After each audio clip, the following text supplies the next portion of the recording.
Bonjour peuple de Dieu, je suis le pasteur Tito Muchebele et vous regardez la Bible. Chaque jour je partage quelques versets de la Bible et on fait une petite étude biblique ensemble. Le texte du jour est Jonas chapitre 4 versets 5 à 11 et on est en train de terminer l'histoire de Jonas. Yes! Ok, cette semaine je vous ai dit que dans les prochains jours il y aurait quelques petits...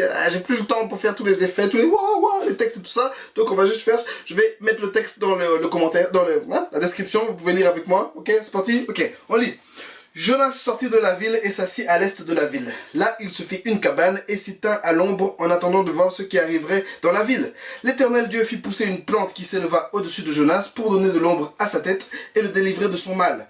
Jonas éprouva une grande joie à cause de cette plante. Mais le lendemain à l'aurore, Dieu fit venir un ver qui l'arrangea et la plante sécha.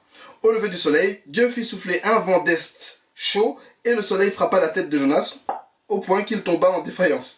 Il demanda la mort en disant « Il vaut mieux pour moi mourir que vivre ». Dieu dit à Jonas « Fais-tu bien de t'irriter à cause de la plante ?» Il répondit « Je fais bien de m'irriter jusqu'à la mort ». L'Éternel dit « Tu as pitié de la plante qui n'a t'a coûté aucune peine et que tu n'as pas fait pousser, qui est née une nuit et qui a disparu l'autre nuit. Et moi, je n'aurai pas pitié de Ninive, la grande ville dans laquelle se trouvent plus de 120 000 êtres humains incapables de distinguer leur droite de leur gauche et un grand nombre d'animaux. » Jonas était fâché parce que Dieu avait décidé de pardonner Ninive. Alors, il va à l'heure de la ville, il s'assoit, il s'installe et il attend de voir ce qui va arriver à la ville, que si Dieu va la détruire ou pas, un peu comme Sodome et Gomorrhe, voir une météorite, flamme, on ne sait pas, tout ça. Il s'installe. Alors Dieu, ce qu'il fait, c'est qu'il fait pousser une petite plante qui fait de l'ombre à Jonas. Et là, Jonas a bon, il est chill, il est calme. Ah, c'est cool. Alors ce que Dieu fait, c'est que la nuit, il envoie un ver pour manger la plante. Donc le lendemain, Jonas a tellement chaud qu'il commence à demander à Dieu la mort. Et la morale de l'histoire, c'est que Dieu lui dit, donc tu aurais pitié de cette plante qui ne t'a rien coûté, mais tu n'as pas pitié de tous ces êtres humains qui allaient mourir à Ninive. Non. Et ça, c'est la leçon pour nous. C'est quoi notre priorité ?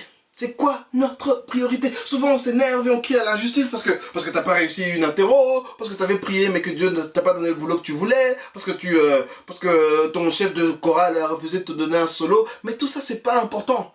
Regarde, aujourd'hui alors que tu vas sortir, regarde le nombre de personnes que tu vas croiser. Compte.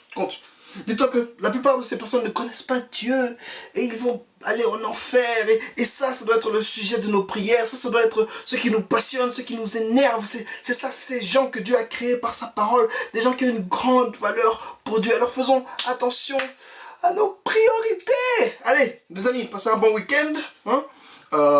On se voit lundi. Je sais pas comment je vais faire pour continuer lire ta Bible, mais je vais y arriver.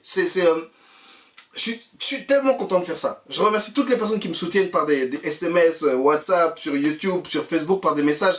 Merci. Vous êtes géniaux et vous êtes vraiment la famille. Et merci à tous ceux qui me regardent. C'est un truc que je fais juste pour que les jeunes en particulier puissent lire la Bible chaque jour et ça me rend vraiment heureux. Demain, je me marie. Et donc après, théoriquement, je dois prendre une pause pour... ouais, je sais pas en fait, je sais pas marier, je sais pas ce qu'on fait, je sais qu'on doit prendre une pause. Mais je vais m'arranger, ok? Ça va continuer, lire ta Bible va continuer pendant tout mon temps de hiatus. Et j'avais un dernier truc à dire. Mais j'ai oublié c'était quoi. Bah. Et j'ai juste oublié, je crois. Alors passez un superbe week-end, hein? Amusez-vous bien, et pour ceux qui viennent à mon mariage,